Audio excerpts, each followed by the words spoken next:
All right, today, getting back to my Nissan Altima, 3.5 liter, putting on the input sensor on the transmission and replacing the output sensor. But to get to it, you have to take out the battery, air box, and most likely, got to remove this computer to remove all that right there to get to the starter, just to get to the input sensor on this CVT transmission, which is gonna be most likely take the negative cable off first on this battery, which is gonna be an 11. Take out these little clamps right here, take out the air box and the plastic covering, then remove the computer, that's the TCM, and then also probably gonna have to remove the battery support tray at the bottom. So gotta do quite a bit of work to get to that sensor under there.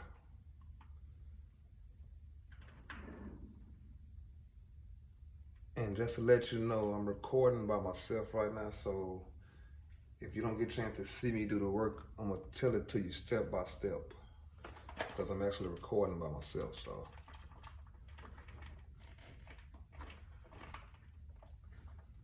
I'm gonna start by taking the battery cables off and removing the battery first, and the breather box and the plastic covering first, and we'll get back to it. Okay, got everything out the way. Got the battery, air box, plastic covering, got everything out the way. I'm gonna show you exactly where I'm working at. Got the starter out the way right there. Now if you see right here,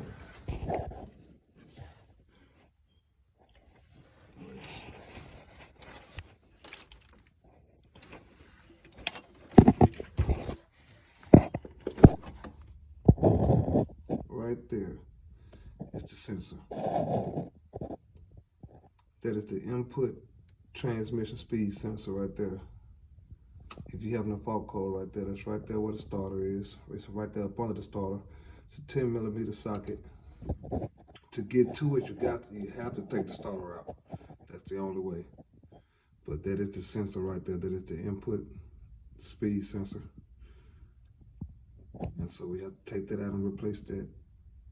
It should be one 10mm, and it should come on up out of there. So, gonna get that out right there and go from there.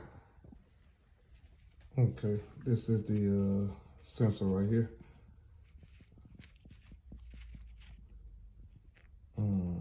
10mm. Came out of right here.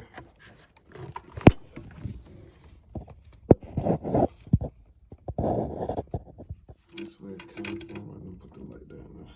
Came from right there. So replace that one right there with the new sensor.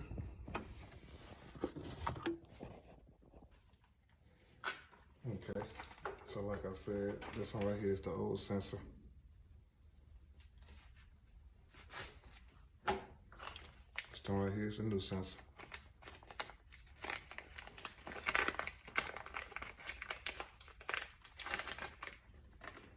Make sure they match up. Same thing, both of them are 3 prongs. That's one thing you want to make sure is both of them are 3 prong. So the length and everything is matching up pretty well. Yep, everything looks pretty much the same on. So yeah, I say they both a good match. So let's replace that right there, man. Let's get to it. Pretty much put everything back together again. Okay, got that sensor replaced right there. Okay, got that sensor replaced right there. Got that starter back in place. And by the way, if I didn't say earlier, those starter bolts right there are 16 millimeters. To move those, to take those bolts out right there and everything, there's a 16 millimeter. Got those back in. And time to put everything back together again. I thought I was gonna have to take that computer out, but you know, you can maneuver around it. But this right here is the old transmission input sensor.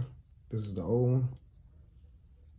And I actually ordered a 2-pack off of Amazon. They wasn't a bad price at all. They were way cheaper than going to the store. So yeah, you can, your transmission, your CVT 2013 through 2015.